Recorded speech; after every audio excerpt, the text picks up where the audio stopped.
Friends, welcome back my YouTube channel. ಎಲ್ಲ ಹೇಗಿದ್ದೀರಾ? I ಎಲ್ಲರೂ ಚೆನ್ನಾಗಿದ್ದೀರಾ ಅಂದ್ಕೊಳ್ತೀನಿ. ಇವತ್ತು ಬಿಗ್ ಬಾಸ್ ಪ್ರೊಮೋ ಬೆಳಿಗ್ಗೆ ನೋಡಿರ್ತೀರ. ರಕ್ಷಿತ ಅವರಿಗೆ ಸ್ಪಂದನ ಮತ್ತು ಕಾವ್ಯನ ಮೇಲೆ ತುಂಬ ಗ್ರಜ್ಜಿದೆ ಅಂದ್ಕೊಳ್ತೀನಿ.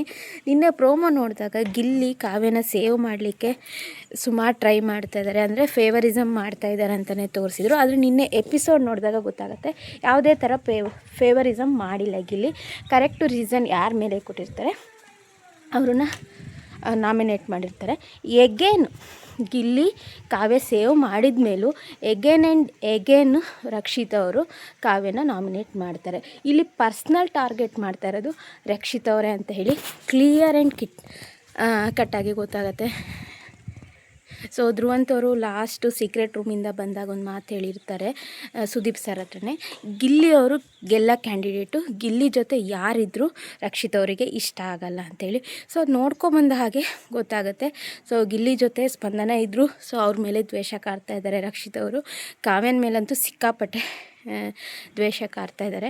ಸೊ ಒಂದು ಸಲ ಅವರಿಗೆ ನಾಮಿನೇಟ್ ಮಾಡ್ತಾಯಿದ್ದಾರೆ, ಓಕೆ, ಕರೆಕ್ಟಾಗಿ ರೀಸನ್ ಕೊಡಲಿಕ್ಕೆ ಬರ್ತಾಯಿಲ್ಲ. ಸೊ ಮನೆಯಿಂದ ಹೊರಗೆ ಹೋದವ್ರನ್ನ ಬೆಟರ್ ಮಾಡಿ ಮನೆ ಒಳಗಿದ್ದವ್ರನ್ನ ಮಾತಾಡೋದು ತಪ್ಪು ನನ್ನ ಪ್ರಕಾರ. ಇವತ್ತು ಅದೇ ಪ್ರಕಾರ ಮಾಡೋರ್ಕಿಂತ ನೀವು ಉತ್ತಮ, ನಿಮ್ಗಿಂತ ಮಾಡುವವರೇ ಉತ್ತಮ ಅಂತೇಳಿ ಸ್ಪಂದನನ್ನು ಟಾರ್ಗೆಟ್ ಮಾಡ್ತಾರೆ. ಆ್ಯಕ್ಚುಲಿ ಅದು ತಪ್ಪು ಅಂದ್ಕೊಳ್ತೀನಿ. ಯಾಕಂದರೆ ಅವರಿಗೆ ಆ ಮನೇಲಿ ಅಷ್ಟೇ ದಿನಕ್ಕೆ ಅರ್ಹತೆ ಇರೋದ್ರಿಂದ ನಾವು ಮನೆಯಿಂದ ಆಚೆ ಹಾಕಿರ್ತೀವಿ. ಸೊ ಅದು ತಪ್ಪು ಅಂದ್ಕೊಳ್ತೀನಿ. ಹೊರಗಡೆ ಹೋದವ್ರನ್ನ ಪಾಯಿಂಟ್ ಔಟ್ ಮಾಡಿ ಒಳಗಡೆ ಇದ್ದವ್ರ ಹತ್ರ ಮಾತಾಡೋದು, ಅದಕ್ಕೋಸ್ಕರ ಸ್ಪಂದನ ಸರಿಯಾಗಿ ಮಾತಾಡ್ತಾರೆ. ಯಾಕಂದರೆ ಮಾಳುವವರಿಗೆ ರಕ್ಷಿತ್ ಅವರು ಮಾತಾಡಲಿಕ್ಕೆ ಬಿಡ್ತಾ ಇರಲಿಲ್ಲ. ಸೊ ನೀವು ಲಾಸ್ಟ್ ವೀಕಲ್ಲೂ ನೋಡಿರ್ಬೋದು, ಮಾಳುವವರ ಪರವಾಗಿಯೇ ಅವರು ಮಾತಾಡಿ ಮಾಳುವವ್ರನ್ನ ಹೊರಗಡೆ ಕಳಿಸಿದರು. ಅದೇ ಮಾತನ್ನು ಸ್ಪಂದನವನ್ನು ಸರಿಯಾಗಿ ಇಲ್ಲಿ ಟಾಂಟ್ ಕೊಡ್ತಾರೆ. ಸೊ ನೀವು ಮಾತಾಡಿ ಮಾಳುವಣ್ಣನ ಹೊರಗೆ ಕಳಿಸಿದ್ರಿ. ಸೊ ನೀವು ಬೇರೆಯವ್ರ ಪರವಾಗೇ ಮಾತಾಡೋದು, ನಿಮ್ಮ ಪರವಾಗಿ ನೀವು ಮಾತಾಡಲ್ಲ. ಆದರೆ ನನ್ನ ಪರವಾಗಿ ನಾನು ಮಾತಾಡಿ ಎಲ್ಲಿ ಸ್ಟ್ಯಾಂಡ್ ತೊಗೋಬೇಕು ಅದನ್ನು ಸ್ಟ್ಯಾಂಡ್ ತೊಗೊಳ್ತೀನಿ ಅಂತ. ಸೊ ಇಲ್ಲಿ ಯಾರು ಫೇವರಿಸಮು ಮಾಡ್ತಾಯಿಲ್ಲ, ಕರೆಕ್ಟಾಗಿ ಕಿಚನಲ್ಲಿ ಹೇಳಿದರು. ಧನುಷು ಧ್ರುವಂತ್ ಮತ್ತು ಅಶ್ವಿನಿನ ನಾಮಿನೇಟ್ ಮಾಡಿದಾಗನ ಧ್ರುವಂತನ ಸೇಫ್ ಮಾಡಿ ಅಶ್ವಿನ ನಾಮಿನೇಟ್ ಮಾಡ್ತಾರೆ. ಸೊ ನೋಡಿರ್ಬೋದು. ಸೊ ಇಲ್ಲಿ ಕ್ಲಿಯರ್ ಆ್ಯಂಡ್ ಕಟ್ಟಾಗಿ ರಕ್ಷಿತ್ ಅವರು ಕಾವ್ಯನೇ, ಎಸ್ಪೆಷಲಿ ಕಾವ್ಯನೇ ನನ್ನ ಪ್ರಕಾರ ಏನು ಹೇಳ್ತಾರೆ ಟಾರ್ಗೆಟ್ ಮಾಡ್ತಾ ಇರೋದು. ರಕ್ಷಿತ್ ಅವರು ರಾಶಿಕಂಗೆ ಕೊಟ್ಟಿದ್ದು ರೀಸನು ಅಷ್ಟು ಕರೆಕ್ಟಾಗಿರಲಿಲ್ಲ, ನೋಡಿರ್ಬೋದು ನೀವು.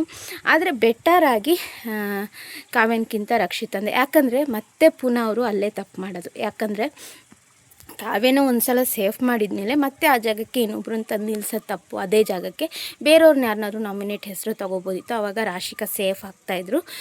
ಅಲ್ಲಿ ಮತ್ತೆ ಪುನಃ ಬೇರೆ ರೀಸನ್ ರೇಯರಿಲ್ಲ, ಅವ್ರು ಅದೇ ರೀಸನ್ ಕೊಡ್ತಾಯಿದ್ರು. ಸೊ ಕಂಪ್ಲೀಟಾಗಿ ಫೇವರಿಸಮ್ ಮಾಡ್ತಾ ಇರೋದು ಅಥವಾ ಏನೋ ಒಂದು ಹೇಳ್ತಾ ಇದ್ದೀರಲ್ಲ, ಗಿಲ್ಲಿ ಕರೆಕ್ಟಾಗಿ ಆಡ್ತಾಯಿದ್ದಾರೆ ನನ್ನ ಪ್ರಕಾರ. ಸೊ ಅವ್ರ ಬಗ್ಗೆ ನೆಗೆಟಿವ್ ಟ್ರೋಲ್ಗಳು ಬರ್ತಾಯಿದ್ದಾರೆ, ಕಾವ್ಯನ ಬಾಲ ಹಿಡಿತಾರೆ ಅಂತ. ಇಲ್ಲ, ಕರೆಕ್ಟಾಗಿ ಕ್ಯಾಪ್ಟನ್ಸಿ ಚೆನ್ನಾಗಿ ಮಾಡ್ತಾನೆ ಇದ್ದಾರೆ. ಸೊ ಇದಿಷ್ಟು ಬೆಳಗಿನ ಪ್ರೋಮೋದ ಮಾಹಿತಿ ಆಗುತ್ತೆ. So thanks for watching.